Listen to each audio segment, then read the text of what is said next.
CFM, en Tarn-et-Garonne, le MAG.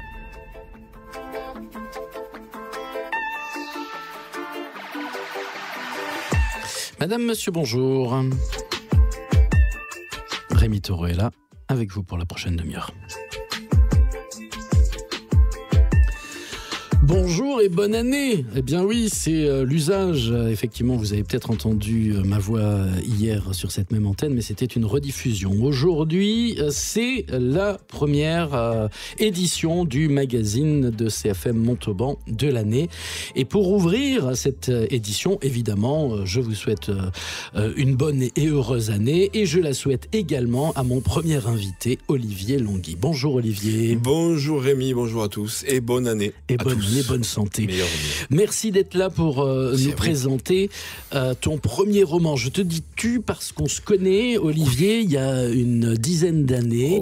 Tu venais régulièrement au micro de CFM Radio pour faire une revue de titres d'un journal local dans lequel tu étais le rédac-chef. Absolument, un vieux souvenir, mais agréable souvenir quand j'étais à ce micro. Nous digressions sur l'actualité, sur les différents articles et titres que on mettait dans le journal. C'était un plaisir et ça allait à nouveau d'être au micro de CFM. À tes côtés, mon ami, à tes côtés. Je suis ravi de te retrouver, même si les cheveux se font plus épars, c'est la barbe grisonnante. Oui, nous faisons partie de ce club très fermé de ceux qui peuvent parler des cheveux au passé. Le poids des années est là, mais ça n'entache en rien le dynamisme que tu mets à écrire des choses. Alors, c'est pas des choses dans l'actualité, mais c'est un roman que tu as décidé d'écrire, Olivier. Est-ce que Un été sicilien, ton premier roman, qui vient de paraître aux éditions Vérone, a été écrit au moment, parce que ça se fait beaucoup dans les premiers romans que je vois paraître en ce moment, du Covid, du confinement? Est-ce que c'est ça qui a déclenché l'écriture? Alors, je vais décevoir tout le monde. Non, absolument pas. En fait, ce roman a une histoire. C'est une histoire, on va faire un peu d'historiographie romanesque.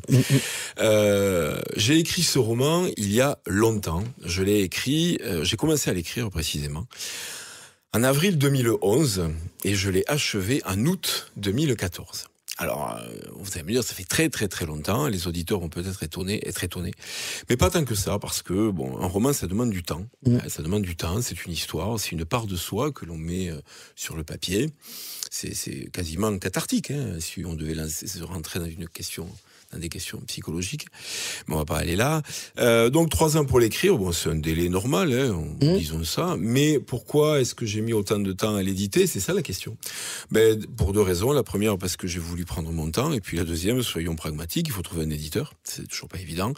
Un éditeur, ça fait ses choix. Un éditeur, ça a des obligations, ça a une ligne éditoriale. Donc j'ai pris le temps de mon côté, ils ont pris le temps du leur. Et puis nous sommes tombés d'accord. Un jour, j'ai trouvé un éditeur qui a été séduit par le manuscrit et qui me dit allons-y. C'est parti. Donc édition de Vérone. Édition Vérone à Paris. Avec quelques corrections ou pas? Alors, soyons honnêtes, des corrections orthographiques, oui, des corrections syntaxiques, oui, évidemment. Aucun écrit n'est parfait. Bien sûr. C'est le rôle de la maison d'édition aussi, de t'accompagner l'auteur vers un produit fini. Quasiment un produit fini. Voilà. Donc, oui, il y en a eu, et je le dis sans... Je le dis de manière très simple, il y aurait certainement encore à en faire. Mais aucun écrit n'est parfait, la perfection n'existe pas. Comme disait Paul Morand, un écrivain de l'entre-deux-guerres, écrire c'est couper, quoi. Il faut apprendre à sacrifier son texte. Eh bien, je l'ai fait. Comme d'autres, à un moment donné, il a fallu, même si certains passages me tenaient à cœur, mon éditeur m'a dit non, là, tu coupes, ça fonctionne pas, ça passe pas. Donc, effectivement, ça a été fait. On laisse toujours une part de soi quand on coupe quelque chose, parce que un roman, c'est charnel, c'est passionnel, on y met de soi. C'est quasiment un prolongement de soi. Et donc, il a fallu couper. Alors, c'est pas une amputation, on n'en est pas là. Non, c'est couper pour redonner du dynamisme, voilà, et rendre l'œuvre accessible. Exactement. Alors après, les auditeurs vont me prendre pour quelqu'un d'un peu vaniteux. Bon, on l'est tous un peu quand on écrit, on a toujours quelque chose, c'est un peu une part d'ego.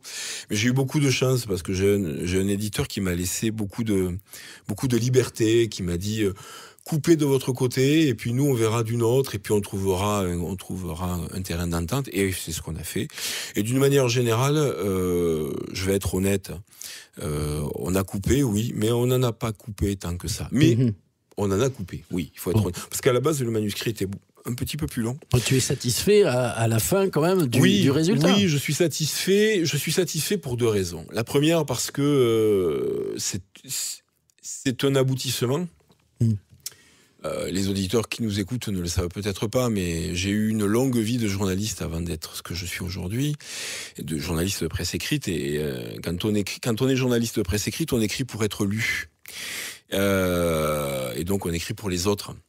Et quand on fait un roman, on écrit un peu pour soi, soyons honnêtes. Il y a une dimension un peu égocentrique, même si on aspire à être lu, évidemment. Donc première raison, c'était un aboutissement, le fait de pouvoir produire quelque chose qui finalement me ressemblait, qui était loin des codes journalistiques que l'on connaît. Et la deuxième raison, parce que c'est un roman qui a été inspiré, on en a eu parlé d'autres fois, Rémi, ensemble, toi et moi, qui a été inspiré un peu, beaucoup, par la disparition d'un être cher, évidemment. C'était mon père, évidemment, qui n'est plus là, et que j'aurais aimé avoir à mes côtés pour lui montrer aussi. C'est comme ça, c'est la vie. La Sicile, pourquoi ? Parce que ma famille est d'origine italienne, voilà, et notamment de Sicile. Donc il y a quelque part une forme d'héritage. D'héritage familial. Justement, il en est question dans ce roman. Un été sicilien d'Olivier Longhi aux éditions Vérone. On va annoncer déjà qu'il y a une signature qui va avoir lieu le 20 janvier à la Femme Renard à Montauban. Et on revient dans un instant.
Vous êtes bien sur CFM. Bonne année, bonne santé dans ce mag de CFM Montauban. Aujourd'hui, c'est Olivier Longhi, notre premier invité de l'année, pour un premier roman, Un été sicilien, paru aux éditions Vérone.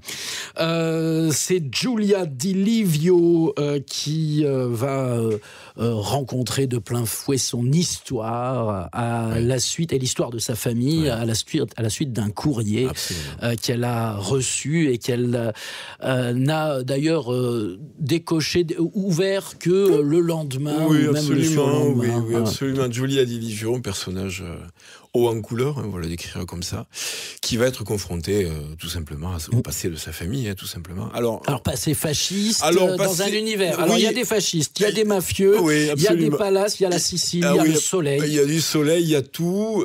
Il y a une atmosphère. Alors, pour ceux qui sont déjà allés en Sicile, et ceux qui n'y sont pas allés, je les invite à y aller parce que c'est une île magnifique et formidable, et les Siciliennes sont d'une extraordinaire hospitalité, beaucoup plus taiseux que les Italiens de la péninsule, mais l'Italie reste un très beau pays et j'y vais avec plaisir. Oui, Giulia Di Livio qui va recevoir une lettre, et une lettre qui s'ouvre sur un passé qu'elle ignorait et qu'elle ne connaissait pas. Donc on est à la frontière de l'expiation et du pardon, de la rédemption. On est dans la passion charnelle, dans la violence, dans un soleil accablant, écrasant, qui va étouffer les passions ou qui les exacerbe, peu importe. On est en 1957. Oui, on est en 1957. Alors la date, pourquoi ? Alors, on n'a peut-être pas dit depuis le début qu'aujourd'hui, ton métier, c'est professeur d'histoire géo. Donc, tu es quand même passionné d'histoire depuis longtemps. Oui, absolument passionné d'histoire. Ça a nourri d'ailleurs. Et l'histoire de l'Italie, parce que c'est... Oui, c'est ça, l'histoire de l'Italie. Et puis aussi parce que l'Italie, c'est un laboratoire politique. Il y a beaucoup de choses qui se passent en Italie, encore aujourd'hui d'ailleurs. On pourrait parler des heures et des heures de l'Italie. C'est un pays qui... Oui, mais on n'est pas là pour ça. Mais on n'est pas là pour ça. On n'est pas là pour ça. On n'est pas là pour... Moi, je suis parlé du bouquin, on va le faire. Donc oui, l'Italie, la Sicile, parce que c'est une île de passion, c'est une île traversée d'histoire absolument... je cherche mes mots, mais terrible, au sens où soit on touche au paroxysme de l'excellence, soit on touche à la bassesse de l'humanité. Là, on va trouver des mafieux, on va trouver un père qui a collaboré avec le pouvoir mussolinien. Alors, on va pas rentrer dans trop de détails, parce que le but, c'est quand même que tout le monde le découvre de soi-même.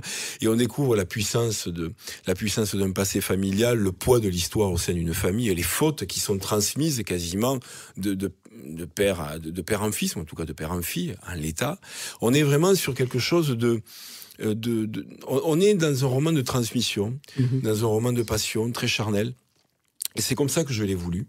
J'ai voulu quelque chose d'à la fois puissant et graphique, c'est-à-dire que lorsque ceux qui me feront le plaisir et l'honneur de me lire le découvriront, ils verront que j'ai attaché une certaine importance. Ça peut être un défaut parfois, je le reconnais. Une certaine importance à la description, pour véritablement plonger dans l'atmosphère, parce que on est loin du nouveau roman, je n'ai pas cette prétention, mais parce que je crois que il faut bien décrire les choses. Comme disait Camus, mal décrire les choses, c'est rajouter du drame au drame. Alors, on n'en est pas là non plus. Mais je crois que une belle description, une belle ambiance, des personnages chaleureux, auxquels on peut s'attacher, que l'on peut détester, mais les détester, c'est aussi s'y attacher, ça participe à ça. Alors, on va en voir quelques-uns de ces personnages. Oui. Tu vas nous les présenter dans quelques instants, si tu veux bien. Oui. Tout de suite.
Le MAG de CFM Montauban, premier invité de l'année 2024. Olivier Longhi, bonne année, bonne santé. On a le droit de se le dire et de se le redire. Ah oui, de complètement, se le répéter, il faut en profiter. Il paraît qu'on est jusqu'à la fin du mois de janvier. Alors, Un été sicilien, donc premier roman aux éditions Vérone, un roman écrit il y a déjà quelques années aujourd'hui, qui est aujourd'hui dans sa version définitive, travaillé avec les éditions de Vérone.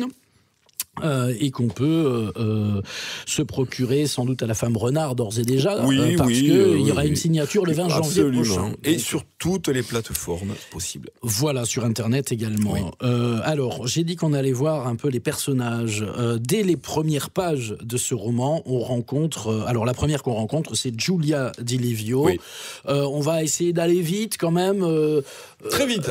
Une jeune femme qui travaille chez un clerc. Ah oui, c'est ça, une jeune femme oui, c'est pareil, une jeune femme qui est clerc de notaire et qui, jour d'août 57, reçoit une lettre chez elle, en Sicile, à Caltagirone. C'est une ville du centre de la Sicile, très jolie ville d'ailleurs.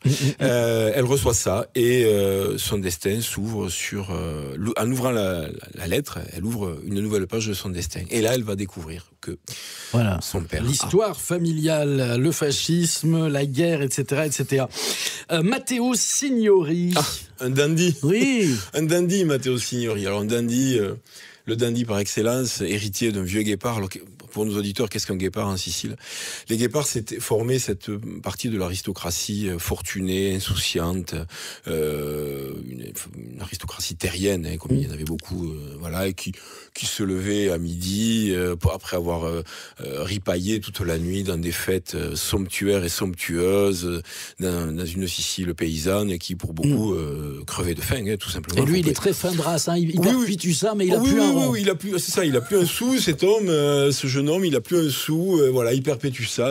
Illusion de puissance, encore une fois. Chaque personnage a sa valeur dans un été sicilien. Alors, il apparaît dès le début, puisque... Oui, parce que c'est soi-disant, comme on emploie c'est le mec, c'est l'amant. C'est l'amant de Giulia. Du moins, le croit-il. On verra plus tard. Angelo. Ah, Angelo. Il arrive assez vite aussi. Angelo, c'est la... Alors, on pourra me reprocher d'avoir fait une caricature de mafieux, mais il a un terme, son prénom, Angelo, un ange, bien sûr, mais il l'est pas. C'est tout sauf ça. Angelo, c'est la caricature du mafieux. On peut le reprocher, encore une fois, mais je l'assume. Il fait penser à ceux du tonton flingueur. Voilà, c'est ça. Oui, c'est ça. Oui, tout à fait. Et l'autre, j'ai pas noté la Yael. Ah, Yael, c'est à part. Yael, c'est l'incarnation de la faute. Yael, c'est la survivante, c'est celle qui va pousser Giulia à affronter la réalité familiale, le passé familial. Yael, c'est celle qui va rencontrer le père qui a commis la faute. Alors je dis pas laquelle, bien sûr. Non. Non, voilà. Mais Yael, c'est l'incarnation de la faute. Et alors, on pourrait le voir comme ça aussi. Je le vois comme ça aussi. On pourrait penser que l'héroïne du bouquin, c'est Giulia Di Livio. En définitive, non. L'héroïne, c'est pas forcément Giulia. L'héroïne, c'est peut-être Yael, mais je laisse les lecteurs en décider par eux-mêmes. Voilà, à lire donc ce premier roman, Un été sicilien, avec, tu l'as dit à un moment, de belles descriptions qui plongent le lecteur dans l'ambiance. Il fait chaud, par exemple, dès les premières pages, il fait très chaud. Mais il peut faire très froid Un aussi. été sicilien, il fait très froid un petit peu plus loin. Yael nous le racontera. Oui, absolument. Mais il y a de l'action, voilà. Il y a aussi de l'action. Il y a des mafieux, qui s'introduisent dans des bagnoles. Il y a des gens qui vont peut-être mourir. Il va y avoir de la bagarre un peu. Un été sicilien, premier roman de Olivier Longhi. Il y en a un autre en préparation ? La question, oui, fatalement, il y en aura un autre, oui, fatalement. Alors, pas forcément une suite, quoique.